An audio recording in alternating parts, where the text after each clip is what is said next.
Бадентеровото мнозинство јасниот и единствен услов на ДУИ за влез во идна влада.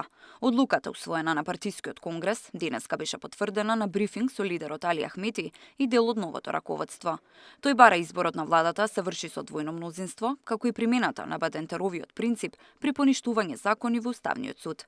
Без овој услов партијата нема да учествува во идна владина коалиција. Според Ахмети станува збор за мала уставна промена со големо решение, која го зајакнува духот на рамковниот договор и спречува поделба на државата. Кадровските промени во раководството на ДУИ биле една од најтешките одлуки што ги донел Ахмети. Сменети се околу 80% од раководството, вклучувајќи блиски соработници од долгогодишната работа, меѓу кои Тала Џафери, кој бил и премиер и претседател на собранието. Ахмети објаснува дека одлуката не била лесна, но дека тоа е резултат на соопфатна анализа на сите дела на партијата и колективна одлука за подобро функционирање на организацијата.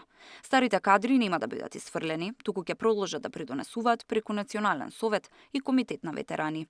При одлуката за целосна промена на раководството, Ахмети, кој понатаму ја држи лидерската позиција во ДУИ, рече дека сакал да ја примени својата филозофија, односно дека капетанот секогаш е последен што го напушта бродот.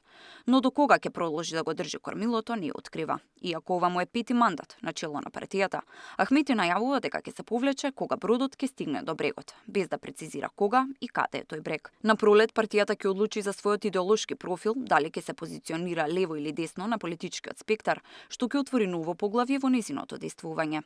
Ахмети на денешниот брифинг зборуваше и за нова политичка иницијатива со која предлагаат да се донесе национален договор за напредок и повикуваат на консензус помеѓу партиите, како што вели Ахмети да се собере храброст, како и сите договори од минатото, да се обединат и околу овој документ.